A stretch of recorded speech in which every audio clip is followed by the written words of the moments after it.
विद्यार्थी मित्रांनो, सर्वांना नमस्कार। आज आपण BA वर्ष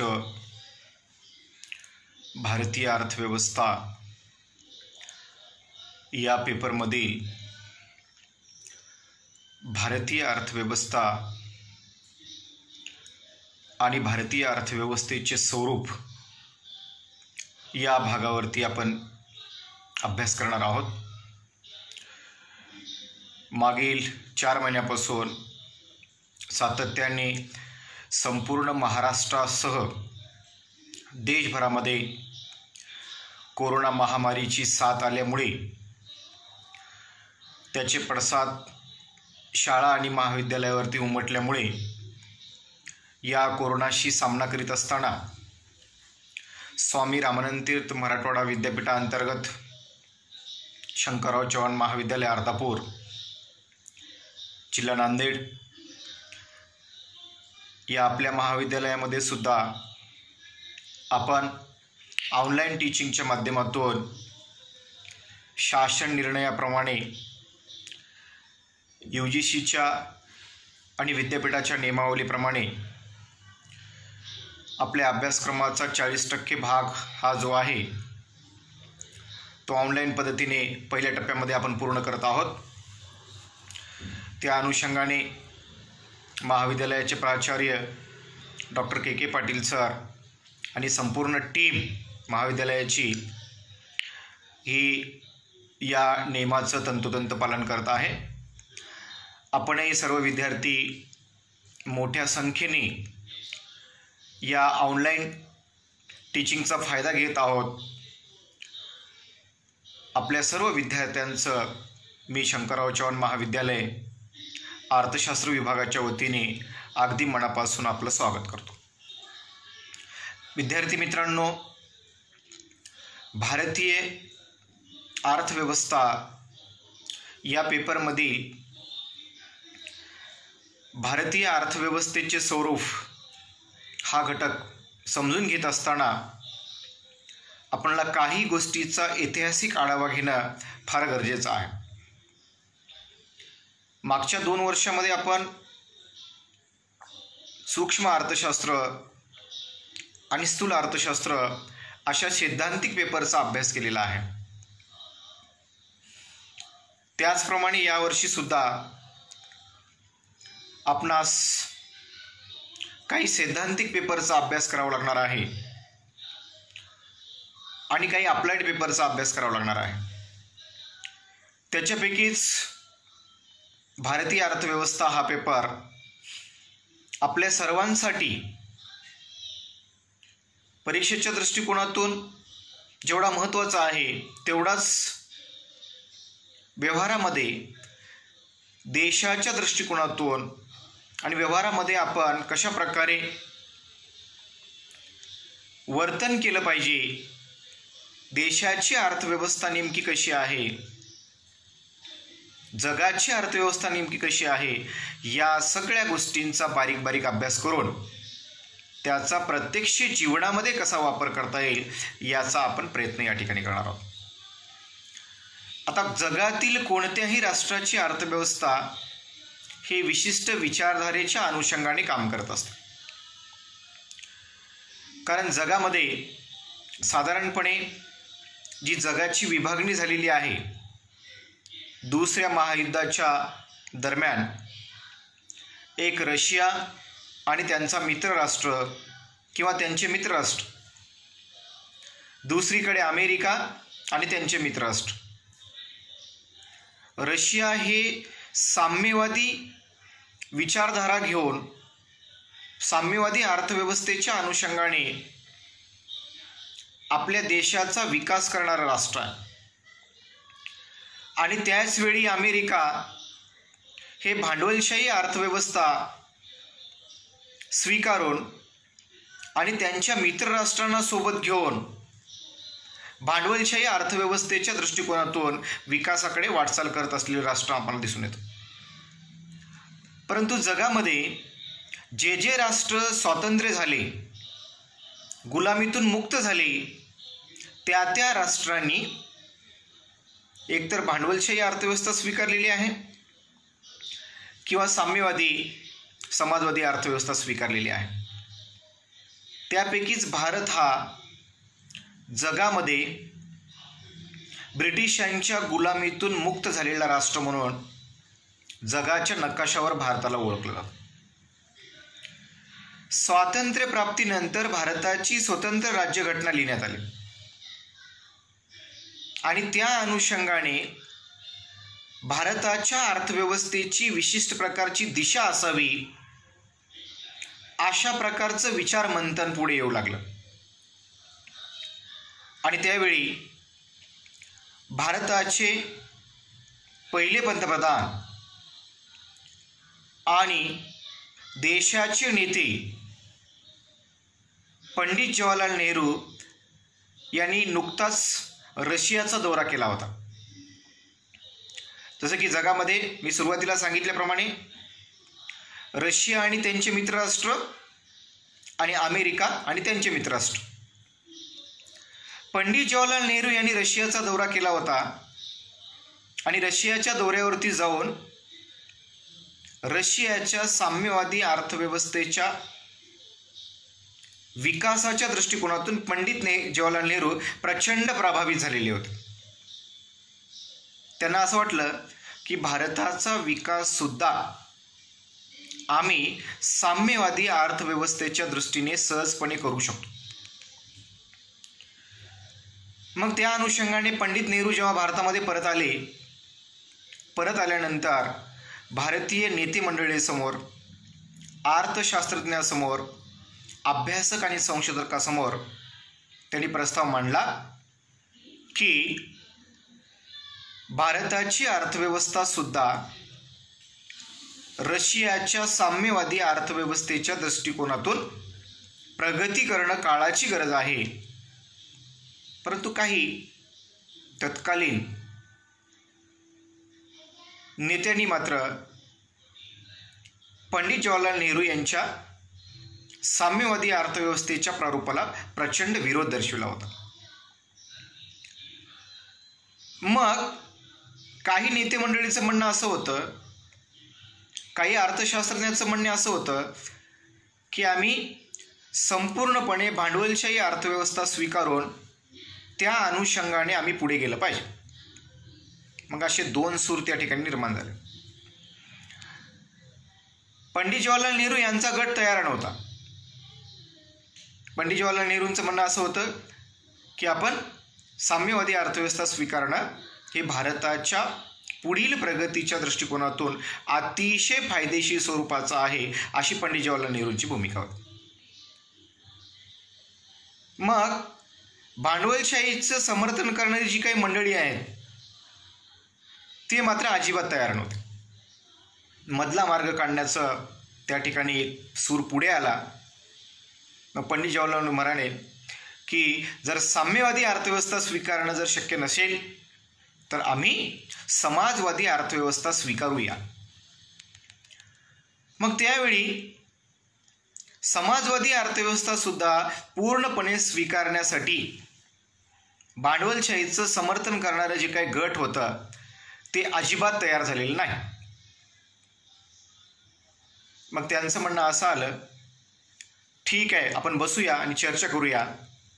आणि चर्चा केल्यानंतर मग शेवटी अर्ध भांडवलशाही आणि अर्ध समाजवादी, जी जगामध्ये कुठेच नाही जगात कुठेच नाही, केवळ आमच्या भारतामध्ये आहे, अर्ध समाजवादी आणि अर्ध भांडवलवादी अशा दोन्ही अर्थव्यवस्थेचं मिश्रण करून जी अर्थव्यवस्था भारतामध्ये तयार करण्यात आलेली होती ती म्हणजे मिश्र अर्थव्यवस्था.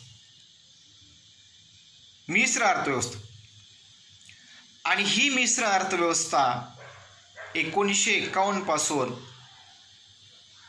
भारताने स्वीकारली आणि टप्प्याटप्प्याने पहिली पंचवार्षिक योजना, दुसरी पंचवार्षिक योजना, तिसरी पंचवार्षिक योजना ते 12व्या पंचवार्षिक योजनेपर्यंत सातत्याने या अर्ध समाजवादी आणि अर्ध भांडवलवादी अर्थव्यवस्थेच्या अनुषंगाने भारत प्रगतीच्या दिशेने हळूहळू पुढे जाऊ लागला. या अर्ध समाजवादी अर्थव्यवस्थेचा जरी स्वीकार केला तरी अतिशय महत्त्वाची जी काही गोष्ट आहे ती भारताच्या संदर्भात घडली, ती म्हणजे पंचवार्षिक योजनेचं जे काही मॉडेल आहे ते मॉडेल मात्र भारताने रशियाकडून जशास तसं स्वीकारलं. प्लान्ड इकॉनॉमी ज्याला म्हटलेलं आहे, नियोजनबद्ध अर्थव्यवस्था. आणि या नियोजनबद्ध अर्थव्यवस्थेच्या दृष्टिकोनातून भारताने ती प्लॅनिंग स्वीकारली. म्हणजेच जरी भारताची अर्थव्यवस्था ही मिश्र अर्थव्यवस्थेच्या अनुषंगाने पुढे मार्गक्रमण करत असली तरी ती अर्थव्यवस्था मात्र समाजवादी आणि साम्यवादी अर्थव्यवस्थेकडे झुकलेली अर्थव्यवस्था होती. ही मात्र भारतीय अर्थव्यवस्थेची अतिशय महत्त्वाची आणि जमेची बाजू म्हणून ओळखली जाते. मग सुरुवातीला स्वातंत्र्य मिळाल्यानंतर अर्थव्यवस्थेचा ढाचा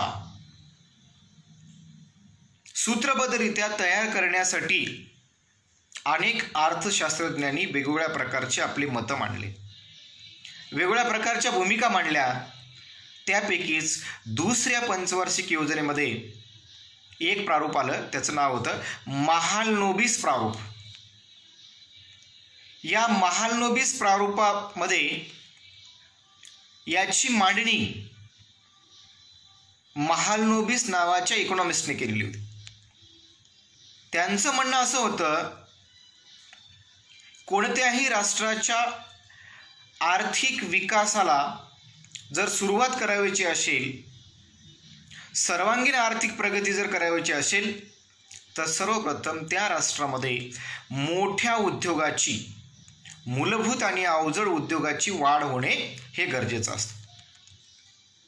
इंजिनिअरिंग वस्तू उद्योगाची वाढ होणं हे गरजेचं असतं, कारण त्याच्यावरती मग छोटे छोटे मध्यम स्वरूपाचे उद्योग हे अवलंबून असतात.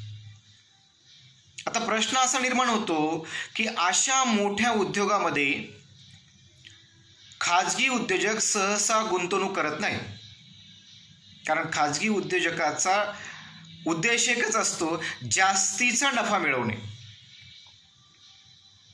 आणि नफा मिळवण्यासाठी हे कमीत कमी कालावधीसाठी लवकरात लवकर कसा नफा मिळेल यासाठीच गुंतवणूक करत असतात. परंतु खाजगी उद्योजक अशा मूलभूत आणि अवजड उद्योगधंद्यामध्ये गुंतवणूक करतील याची शाश्वती देता येत. म्हणून सरकारने महालनोबिस प्रारूप स्वीकारलं आणि दुसऱ्या पंचवार्षिक योजनेमध्ये महालनोबिस प्रारूप जशाचा तसं मांडण्यात आलं. आणि त्या माध्यमातून देशामध्ये लोह आणि पोलाद उद्योग, इंजिनिअरिंग वस्तू उद्योग आणि अशा मूलभूत आणि अवजड उद्योगांची वाढ आणि विकास करण्याचं हे निश्चितपणे ठरवण्यात आलं. मग हळूहळू टप्प्याटप्प्याने भारत या मिश्र अर्थव्यवस्थेच्या अनुषंगाने पुढे पुढे मार्गक्रमण करू लागला. मग तिसरी पंचवार्षिक योजना आली, चौथी आली, पाचवी आली, सहावी आली, सातवी आली, आठवी आली आणि नववी आली. तोपर्यंत प्रत्येक पंचवार्षिक योजनेमध्ये विशिष्ट प्रकारचं टार्गेट ठरवण्यात आलं.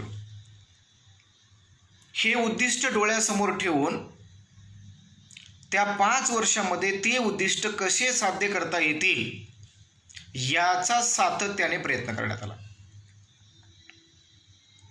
आणि नववी पंचवार्षिक योजना ही सगळ्यात वेगळी होती. तिचं ब्रीदवाक्य असं होतं, न्याय आणि समतेचा विकास. म्हणजे जवळपास पहिल्या पंचवार्षिक योजनेपासून 8व्या पंचवार्षिक योजनेपर्यंत सातत्याने भारताच्या आर्थिक विकास साध्य करण्याच्या दृष्टिकोनातून प्रयत्न करण्यात आले. तरी सुद्धा 9व्या पंचवार्षिक योजनेपर्यंत जे सामाजिक आणि आर्थिक न्याय, सामाजिक आणि आर्थिक समता प्रस्थापित व्हायला पाहिजे होती, ती झाली नाही असं नियोजनकारांना वाटलं. म्हणून त्यांनी 9व्या पंचवार्षिक योजनेचं ब्रीदवाक्य असं ठेवलं, न्याय आणि समतेचा विकास. ते सुद्धा 9व्या पंचवार्षिक योजनेमध्ये फारसं साध्य झालं नाही. मग आली 10वी पंचवार्षिक योजना. 10व्या पंचवार्षिक योजनेमध्ये सुद्धा आर्थिक विकासाच्या दृष्टिकोनातून विशिष्ट प्रारूप तयार करण्यात आलं आणि ते प्रारूप तयार करत असताना गतिशील विकास, डायनामिक ग्रोथ असा त्याचा उल्लेख करण्यात आला. आणि गतिशील जो काही विकास आहे, शाश्वत विकासाच्या दृष्टिकोनातून प्रयत्न करण्यात आले. आणि त्या अनुषंगाने मग 11वी पंचवार्षिक योजना, 12वी पंचवार्षिक योजना शब्द फक्त बदलण्यात आले. कधी न्याय आणि समतेचा विकास म्हटलं, कधी शाश्वत विकास म्हटलं, कधी इन्क्लुझिव्ह ग्रोथ असं म्हटलं, कधी शेवटी डायनामिक इन्क्लुझिव्ह ग्रोथ असं म्हटलं.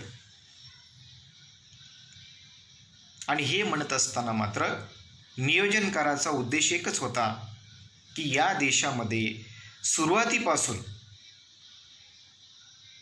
उत्पन्न आणि संपत्तीचं असमान वाटप झालेलं आहे. या देशामध्ये भांडवलशाही अर्थव्यवस्था, अर्ध भांडवलशाही अर्थव्यवस्था स्वीकारल्यामुळे खाजगी उद्योगांची वाढ झपाट्याने झालेली आहे आणि त्या तुलनेत सरकारी उद्योगांची सुद्धा वाढ होणं गरजेचं होतं. अशा प्रकारचं विचारमंथन, अशा प्रकारचं सूर पुढे आलं. मग असं असताना सुद्धा 1951 पासून ते 70-80 पर्यंतचा कालखंड जर पाहिला, आर्थिक विकासाच्या दृष्टीने भारत ज्या पद्धतीने जगाच्या नकाशावर पोहोचायला पाहिजे होता ते पोहोचू शकला नाही. उलट दुसऱ्या महायुद्धामध्ये ज्या राष्ट्राची मोठी आर्थिक हानी झालेली होती, जपानसारखा राष्ट्र अक्षरशः दुसऱ्या महायुद्धामध्ये बेचिराग झालेली शहरं, त्या शहरामध्ये हजारो वर्ष हिरोशिमा आणि नागासाकी, तिथं प्राणी मात्रा किंवा कुठल्याही प्रकारचं सजीव प्राणी जन्म घेऊ शकणार नाही, अशा प्रकारची नासधूस या दुसऱ्या महायुद्धाच्या कालखंडामध्ये झालेली होती. असं असताना सुद्धा जपानसारखे राष्ट्र जगाच्या नकाशावरती विकासाच्या पातळीवर फार पुढे गेले आणि भारत विकासाच्या पातळीवर खूपच मागे राहिला. म्हणून त्याचा शोध आणि बोध घेण्याच्या दृष्टिकोनातून सुद्धा प्रयत्न करण्यात येऊ लागला. आणि त्यापैकीच 70 ते 80च्या दशकामध्ये सुद्धा एक गोष्ट घडली. ती गोष्ट म्हणजे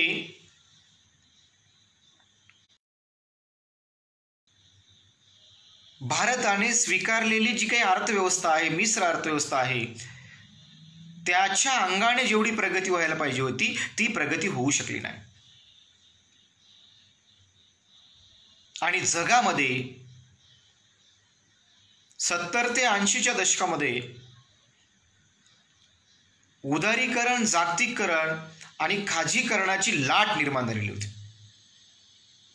त्याचे पडसाद सुद्धा भारताच्या अर्थव्यवस्थेवर टप्प्याटप्प्याने उमटू लागले होते. मग पुढे 80 ते जे 90चं दशक होतं, या दशकामध्ये भारताची अर्थव्यवस्था हळूहळू जागतिकीकरणाच्या दिशेने आगेकूच करत होती. आणि नेमकं कारण मिळालं 1991च्या दरम्यान जी घटना घडली देशामध्ये. त्यावेळी भारताचे पंतप्रधान PV नरसिंह राव आणि अर्थमंत्री डॉक्टर मनमोहन सिंग हे होते. आणि तेव्हा अर्थव्यवस्था प्रचंड कोंडीमध्ये सापडलेली होती. आता या कोंडीत सापडलेल्या अर्थव्यवस्थेला बाहेर काढण्यासाठी तत्कालीन अर्थशास्त्रज्ञ डॉक्टर मनमोहन सिंग आणि त्यांचा जो काही अर्थशास्त्रज्ञाचा ताफा आहे यांनी प्रयत्न केले असं त्यांचं म्हणणं आहे. परंतु अर्थव्यवस्थेची कोंडी फोडणं आमच्याच्यानं शक्य झालं नाही. केवळ भारताकडे 2 आठवडे पुरेल एवढंच परकीय चलन शिल्लक होतं. 2 आठवड्यानंतर भारताचा आंतरराष्ट्रीय व्यापार आणि व्यवहार पूर्णतः ठप्प झालेला होता. आणि जर आंतरराष्ट्रीय व्यापार आणि व्यवहार जर ठप्प झाला तर याचा अर्थ भारताची अर्थव्यवस्था आणि भारत हे राष्ट्र आंतरराष्ट्रीय पातळीवर भारताची नाचक्की होईल अशा प्रकारची भीती भारताच्या नियोजनकारामध्ये, अर्थशास्त्रज्ञांमध्ये आणि राजकीय नेतेमंडळीमध्ये निर्माण झाली. एक भीतीचं आणि घबराटीचं वातावरण निर्माण झालं. त्यावेळी देशाच्या अर्थव्यवस्थेमध्ये आणखी काही नकारात्मक गोष्टी घडल्या. ते म्हणजे एकूण अर्थव्यवस्थेमध्ये काळ्या पैशाचं जे प्रमाण आहे ते 40% इतकं झालेलं होतं. चालू खात्यावर सातत्याने तूट निर्माण होत होती.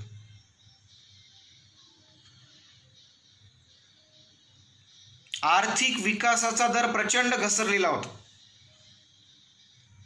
लोकसंख्या वाढीचा दर सातत्याने वाढत होता. म्हणजे दारिद्र्य, बेरोजगारी यांच्यामध्ये सुद्धा प्रचंड वेगाने वाढ होतो. मग अशा वेळी ही कोंडी फोडण्यासाठी तत्कालीन पंतप्रधान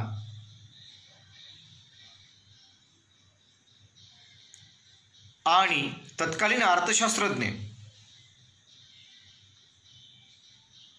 यांनी जागतिक बँक, आंतरराष्ट्रीय नाणेनिधी आणि जागतिक व्यापार संघटना यांच्याकडे प्रस्ताव टाकला. प्रस्ताव असा होता की भारताकडे केवळ आणि केवळ 2 आठवडे पुरेल एवढंच परकीय चलन शिल्लक आहे. त्यामुळे तुम्ही आम्हाला नवीन कर्ज द्या. त्यावेळी जागतिक बँकेनं भारताला फटकारलं. त्यांनी सांगितलं की आम्ही तुम्हाला कर्ज देणार नाही, कारण अगोदरचंच कर्ज तुम्ही परत केलं नाही तर आता नवीन कर्ज तुम्हाला कोणत्या अटीवर आम्ही द्यायचं. जागतिक बँकेनं फटकारलं, इंटरनॅशनल मॉनिटरी फंडनं फटकारलं आणि वर्ल्ड ट्रेड ऑर्गनायझेशननं सुद्धा फटकारलं. आम्ही तुम्हाला कुठल्याही परिस्थितीमध्ये कर्ज देणार नाही अशा प्रकारची भूमिका या तिन्ही आंतरराष्ट्रीय संस्थांनी घेतली. मग भारतासमोर फार मोठा पेच प्रसंग त्या ठिकाणी निर्माण झाला. मग अशा वेळी भारताने पुन्हा विनंती केली, काही करा पण आम्हाला कर्ज द्या.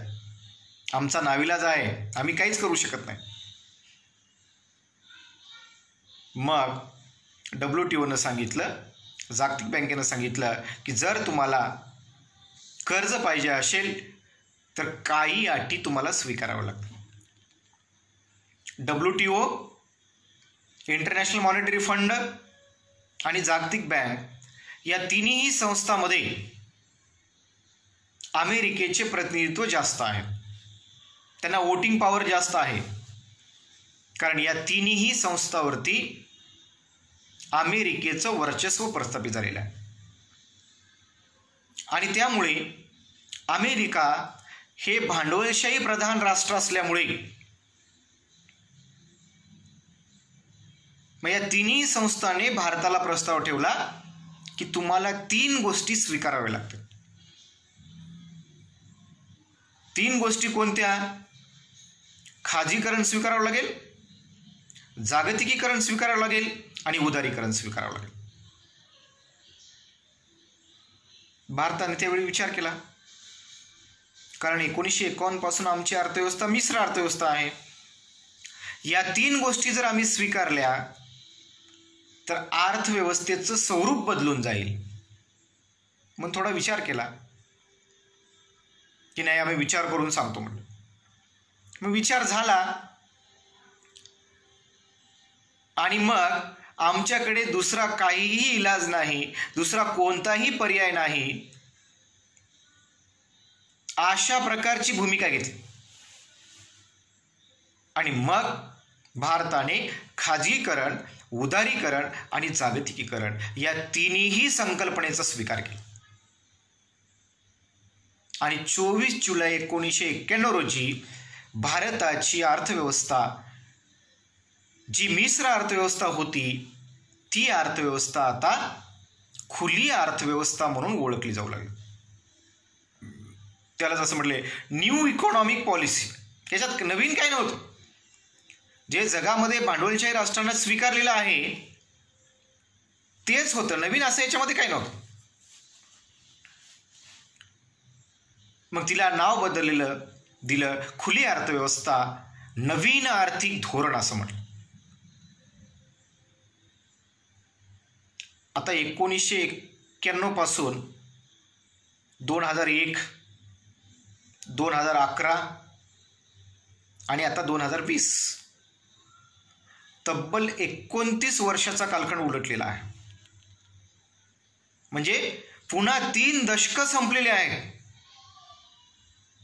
भारताला खुलं आर्थिक धोरण स्वीकारून पुन्हा 3 दशकं संपलेली आहेत. 3 दशकामध्ये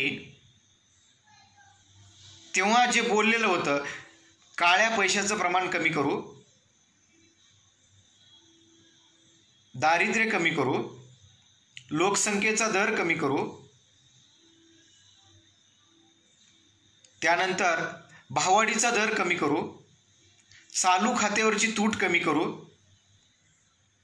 जर आम्ही हे सगळे इंडिकेटर जर तपासले तर सगळे रिझल्ट 0 आहेत. मला ते सांग, आपण पुढे टप्प्याटप्प्याने पाहणारच आहोत. काळ्या पैशाचं प्रमाण उलट वाढलेलं आहे देशामध्ये. मागच्या 5 वर्षाच्या अहवाल असा आहेत, भारतीय लोकांचा काळा पैसा विदेशामध्ये 2.5 पटीने वाढलेला आहे. केंद्र सरकारनं सांगितलं होतं की आम्ही विदेशातला काळा पैसा देशामध्ये आणू आणि प्रत्येकाच्या खात्यावरती जमा करू 15-15 लाख रुपये. मला वाटते अजूनपर्यंत काही जमा झालेले नाहीत. इथून पुढे होतील याची काही शाश्वती नाही. जमा झाल्यानंतर मला सांगा की सर आमच्या खात्यावर जमा झाले, आता आम्ही आनंदाने खर्च करत आहोत. ते साध्य झालेलं नाही. भाववाढ, सातत्याने भाववाढ झालेली आहे देशामध्ये. दर 10 वर्षाचा जर अभ्यास आम्ही केला, दर 10 वर्षाने भाववाढ झालेली आहे. भाववाढीचा दर सुद्धा कमी झालेला आहे. चालू खात्यावरची तूट सातत्याने वाढत राहिलेली आहे, ती पण कमी झालेली नाही.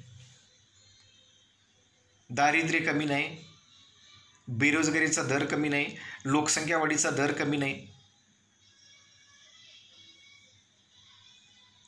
परकीय चलनाची गंगाजळी वाढली, परंतु घडलं काय? फॉरेन डायरेक्ट इन्व्हेस्टमेंट झालेली. ज्या 3 गोष्टी या ठिकाणी आलेल्या आहेत.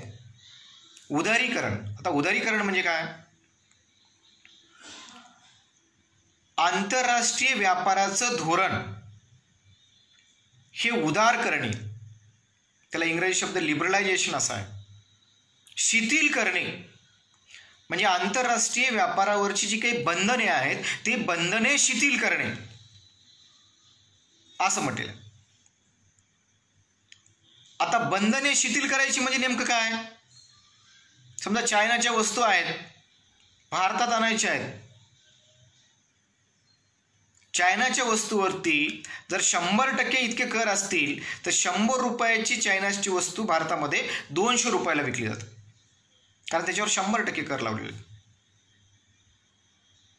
प्रशुल्काचे दर खुल्या आर्थिक धोरणाच्या अगोदर 300%च्या घरामध्ये जाऊन पोहोचलेले होते.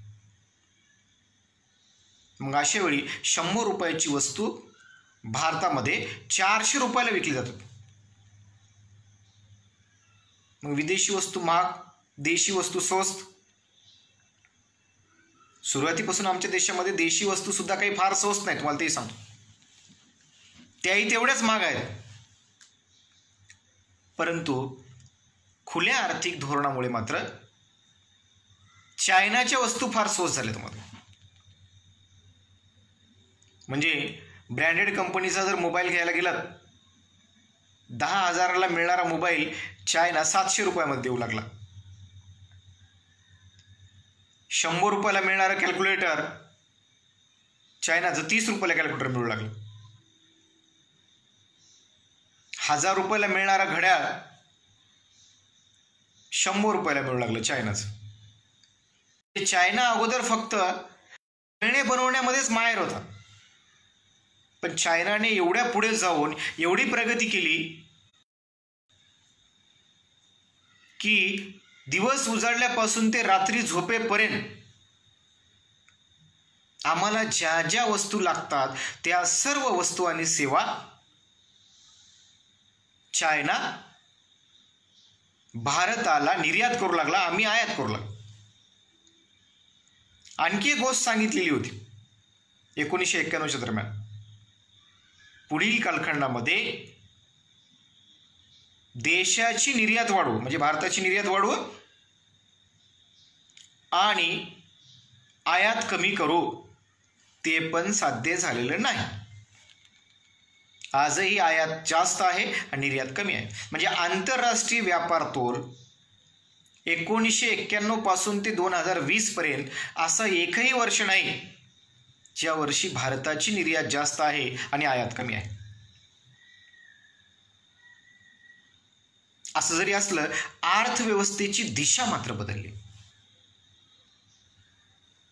आणि आता अलीकडच्या 5-10 वर्षामध्ये तर खाजगीकरणाचं वारं अतिशय वेगाने वाहत आहे. आजचं केंद्र सरकार रेल्वेच्या खाजगीकरण करू पाहत आहे. भारतीय जीवन विमा कंपनीचं खाजगीकरण करू पाहत आहे. प्रत्येक गोष्ट जी सरकारी मालकीची आहे त्या सर्व बाबींचं खाजगीकरण करण्याचा सपाटा या केंद्र सरकारने लावलेला आहे. म्हणजे अर्थव्यवस्था 1951 पासूनची जी अर्थव्यवस्था होती, जिच्यामध्ये समाजवादी अर्थव्यवस्थेचे गुणवैशिष्ट्य होते, ती मात्र 1991च्या दरम्यान पूर्णतः बदलून गेली. सार्वजनिक क्षेत्रामध्ये असलेले सरकारी मालकीचे जे उद्योग आहेत, सातत्याने सरकारने विकायला काढले, विकून टाकले. त्यामध्ये आणखी एक पॉलिसी आली, तिचं नाव होतं निर्गुंतवणुकीचं धोरण. गुंतवणूक करणे म्हणजे सरकारी पैसा बाजारपेठेमध्ये गुंतवणूक करणे. सरकारी पैसा सरकारी क्षेत्रामध्ये गुंतवणूक करणे आणि खाजगी क्षेत्रामध्ये गुंतवणूक करणे. आणि निर्गुंतवणूक करणे म्हणजे सरकारने केलेली गुंतवणूक काढून घेणे, असा त्याचा अर्थ होतो. इथे खाजगीकरणामध्ये, उदारीकरणामध्ये आणि जागतिकीकरणामध्ये सरकारने डिसइन्व्हेस्टमेंट पॉलिसी म्हणजे सरकारने केलेली गुंतवणूक काढून घ्यायची मोहीम सुरू केली. एकतर सरकारी कारखाने विकून टाकले मोठ्या प्रमाणामध्ये, आणि शिल्लक राहिलेले निर्गुंतवणूक धोरणाच्या माध्यमातून सरकारी केलेली गुंतवणूक काढून घेण्यात आली. म्हणजे सरकारचा वाटा हळूहळू कमी करण्यात आला टप्प्याटप्प्याने. म्हणजे अंशतः खाजगीकरण हा टप्पा पहिल्या टप्प्यात स्वीकारण्यात आला आणि नंतर पूर्ण खाजगीकरण. आरोग्य सेवेचं खाजगीकरण, शिक्षणाचं खाजगीकरण, उद्योगांचं खाजगीकरण, या सगळ्या गोष्टीचं खाजगीकरण करण्यात येऊ लागलं. म्हणजे अर्थव्यवस्था समाजवादाकडून भांडवलशाहीकडे झुकली. म्हणून आज देशामध्ये खाजगी आरोग्य सुविधा पहा, या कोरोना महामारीच्या कालखंडामध्ये जर एखाद्याला कोरोना झाला, जो व्यक्ती श्रीमंत आहे, ज्याच्याकडे त्या कोरोनातून बचाव करण्यासाठी 4-5 लाख 5-10 लाख रुपये आहेत, असाच व्यक्ती खाजगी आरोग्य सेवेमध्ये योग्य प्रकारचा उपचार घेऊ शकतो. VIP सामान्य मनुष्य घेऊ शकत नाही. खाजगी सेवा, खाजगीकरणाचा भाग. शिक्षण, जे प्रायव्हेट कॉलेजेस आहेत, आता देशामध्ये नवीन शैक्षणिक धोरणामध्ये खाजगी विद्यापीठं सुद्धा येत आहेत. काही खाजगी MBBS मेडिकल कॉलेज आणि इंजिनिअरिंग कॉलेजच्या फीस तुम्हाला मी सांगतो. खाजगी कोटा आहे, त्या खाजगी कोट्यामध्ये मेडिकल कॉलेजेसच्या फीस कोटी रुपयाच्या घरामध्ये, 4 कोटी 5 कोटी. इंजिनिअरिंगचे सुद्धा कोटी रुपयाच्या घरामध्ये आहेत. मग सर्वसामान्य शेतकरी, शेतमजूर, अल्पभूधारक, छोटा कारागीर यांचे जे काही मुलं मुली आहेत ते कोटी रुपये फीस देऊन शिक्षण घेऊ शकतील का? हा खरा प्रश्न आहे. हे खाजगीकरण आमच्या देशामध्ये आलं आणि खाजगीकरणामुळे शिक्षण, आरोग्य आणि मूलभूत सेवा जे काही सुविधा आहेत त्या पूर्णतः खाजगीकरणाकडे झुकलेल्या आहेत. हे अतिशय एका बाजूने सामान्यासाठी, भारताच्या प्रगतीसाठी अतिशय धोकादायक स्वरूपाची बाब आहे. ते खाजगीकरण आम्ही स्वीकारलं. उदारीकरणाच्या माध्यमातून FDI आलं, फॉरेन डायरेक्ट इन्व्हेस्टमेंट. म्हणजे अगोदर परकीय प्रत्यक्ष गुंतवणूक करायची असेल तर रिझर्व्ह बँकेची आणि सरकारची परवानगी घेणं गरजेचं होतं. आता मात्र अगोदर या, गुंतवणूक करा, त्याच्यानंतर फक्त आम्हाला सांगा की आम्ही इथे इथे गुंतवणूक करतो. FDI, foreign direct invest, direct, indirect नाही. म्हणजे कोणालाच विचारायचं नाही, या तुम्ही, स्वागत तुमचं. याचा अर्थ आमच्या देशामध्ये भांडवल निर्मितीचा दर कमी असल्यामुळे, बचतीचा दर कमी असल्यामुळे, उत्पन्न प्राप्तीचा दर कमी असल्यामुळे आम्हाला दुसऱ्या राष्ट्राकडे हात पसरावा लागतो. त्यांनी आले पाहिजेत, त्यांनी येऊन गुंतवणूक केली पाहिजे आणि गुंतवणूक केल्यानंतर आम्ही मात्र त्यांच्या जीवावर अर्थव्यवस्था चालू. म्हणजे याचा अर्थ असा की दुसऱ्याच्या जीवावर आजही जर भारतीय अर्थव्यवस्थेमधल्या, इंडस्ट्रीयल आणि सर्व्हिस सेक्टरमधल्या जे काही कंपन्यांचा जर आपण अभ्यास केला, ज्या आम्ही वस्तू वापरतो यांचा जर अभ्यास केला, 75 ते 80% कंपन्या या बहुराष्ट्रीय कंपन्या आहेत. फक्त नाव बदलले, दुसरं काय झालं नाही. जेव्हा ब्रिटिश होते त्यावेळी एकच कंपनी होतं, तिचं नाव होतं ईस्ट इंडिया कंपनी. तिचं जाळं संपूर्ण भारतभर होतं. पण आता काय, फक्त नाव बदललेले आहे. मल्टीनॅशनल कॉर्पोरेशन, बहुराष्ट्रीय कंपन्या. तिथं ईस्ट इंडिया कंपनी होती, तिच्या शाखा संपूर्ण भारतभर होत्या.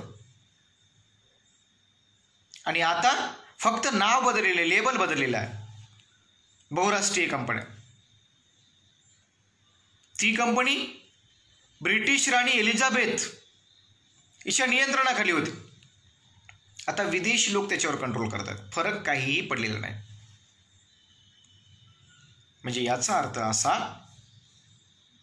की या उदारीकरणाच्या धोरणामुळे परकीय गुंतवणूक देशामध्ये आली. मोठ्या प्रमाणात ते गुंतवणूक करू लागले आणि देशी कंपन्या ज्या आहेत, भारतातील ज्या काही कंपन्या आहेत त्या बंद पडू लागल्या. कारण आजही भारताकडे असलेलं जे काही तंत्रज्ञान आहे, यंत्रसामुग्री आहे, जगाच्या तुलनेत फार कमकुवत स्वरूपाचं तंत्रज्ञान भारताकडे. असं का? आमच्याकडे सुद्धा सायंटिस्ट नव्हते का? आमच्याकडे सायंटिस्ट होते. डॉक्टर APJ अब्दुल कलाम असे म्हणाले होते की 2020 भारत आर्थिक जागतिक महासत्ता बनेल. APJ अब्दुल कलाम यांचं भाकीत होतं, यांचं स्वप्न होतं. इन्फॉर्मेशन टेक्नॉलॉजीच्या बाबतीत भारताने प्रगती केली, परंतु दरडोई उत्पन्नाच्या बाबतीत काय, मानव विकास निर्देशांकाच्या बाबतीत काय, आर्थिक समतेच्या दृष्टिकोनातून काय आहे, दारिद्र्य कमी करण्याच्या दृष्टिकोनातून काय आहे, बेरोजगारी कमी करण्याच्या दृष्टिकोनातून काय आहे, या सगळ्या गोष्टी जर आम्ही पाहिल्या तर यात आम्हाला 0 रिझल्ट मिळतो. आजही दरडोई उत्पन्नाच्या बाबतीत अमेरिका भारताच्या 45 पटीने पुढे आहे. अमेरिका थांबेल का हो भारत यायला पाठीमागं? म्हणून नाही थांबणार. अमेरिका पुढे पुढे जात राहील. कशाला थांबेल ते अमेरिका? मानव विकास निर्देशांकाच्या बाबतीत छोटे छोटे राष्ट्र जगामध्ये पुढे आहेत. नॉर्वेसारखा छोटासा राष्ट्र जगाच्या नकाशावर 1 नंबरवर राहतो. आमचा खालून 5-10 या क्रमांकावर आम्ही राहतो. इतकी वाईट परिस्थिती आहे. म्हणजे खाजीकरण, उदारीकरण आणि जागतिकीकरण या तिन्ही संकल्पना भारताने जर स्वीकारल्या तर या 3 दशकामध्ये जो काही 10व्या पंचवार्षिक योजना, 11वी पंचवार्षिक योजना आणि 12वी पंचवार्षिक योजनेमध्ये सस्टेनेबल डेव्हलपमेंट, इन्क्लुझिव्ह डेव्हलपमेंट आणि डायनामिक इन्क्लुझिव्ह डेव्हलपमेंट, गतिशील सर्वसमावेशक विकास मात्र भारताला गाठता आलेला नाही. भारताच्या अर्थव्यवस्थेची जी काही मदार आहे, जो कणा आहे, 1951 मध्ये 50-51ची आकडेवारी जर तुम्हाला मी सांगितली तर भारताची अर्थव्यवस्था जो ग्रॉस डोमेस्टिक प्रोडक्ट असतो GDP मध्ये भारत ॲग्रिकल्चर सेक्टरचा वाटा 51% इतका होता. आज एवढा घसरलेला आहे तो. आज 14 बदलत असतो, 14%च्या घरामधून पोहोचलेला. म्हणजे भारताची अर्थव्यवस्था कृषी क्षेत्रावर अवलंबून असलेली अर्थव्यवस्था आणि अर्थव्यवस्थेमध्ये कृषी क्षेत्राचं असलेले योगदान प्रचंड घसरलेलं. आता काही अर्थशास्त्रज्ञ याचं वेगळं समर्थन करतात. सेवा क्षेत्राचं वाढलेलं आहे, उद्योग क्षेत्राचं वाढलेलं आहे. ठीक आहे, आम्ही मान्य करूया. उद्योग क्षेत्राचं जर वाढलं, किती प्रमाणामध्ये वाढलेलं आहे? आमच्याशी तुलना नका करायची. आम्ही जगाशी तुलना केली पाहिजे. जगामध्ये नेमकं काय झालं? जगाशी जर तुलना केली तर जगाच्या तुलनेत भारताचं औद्योगिक क्षेत्र कुठे आहे? जगाच्या तुलनेत भारताचं कृषी क्षेत्र कुठं आहे? जगाच्या तुलनेत भारताचं सेवा क्षेत्र कुठं आहे? हे जर आम्ही तपासलं तर त्याचे रिझल्ट आम्हाला 0 मिळतं. आणि म्हणून भारताची अर्थव्यवस्था स्वातंत्र्य प्राप्तीनंतर 1991 पर्यंत मिश्र अर्थव्यवस्था म्हणून प्रगती केली. आणि 1991 पासून ते आजपर्यंत जर आम्ही बघितलं तर ती अर्थव्यवस्था मात्र भांडवलशाहीकडे झुकलेली अर्थव्यवस्था म्हणून ओळखली जाते. आणि ही अर्थव्यवस्था भांडवलशाहीच्या दिशेने वाटचाल करत असताना मात्र मागील 3 दशकामध्ये प्रचंड नकारात्मक फलनिष्पत्ती झालेली आम्हाला दिसून येते. आणि म्हणून भारतीय अर्थव्यवस्थेचं जे काही स्वरूप आहे ते स्वरूप आज आपण समजून घेण्याचा प्रयत्न केलेला आहे. तुम्हाला एवढं जरी आज कळालं की मिश्र अर्थव्यवस्था होती आणि मिश्र अर्थव्यवस्थेकडून आता भारताची अर्थव्यवस्था ही खुल्या अर्थव्यवस्थेच्या दिशेने म्हणजेच भांडवलशाहीच्या दिशेने वाटचाल करीत आहे, एवढ्या जरी गोष्टी तुमच्या लक्षात आल्या तरीसुद्धा आजच्या लेक्चरची फलनिष्पत्ती झाली असं मला वाटतं. आपण वेळेचं भान ठेवूया आणि इथे थांबूया. काही प्रश्न तुमच्या मनामध्ये असतील तर तुम्ही मला या व्हॉट्सअप ग्रुपवरती विचारू शकता. त्या प्रश्नांची उत्तरं मी देण्याचा प्रयत्न करेन. धन्यवाद.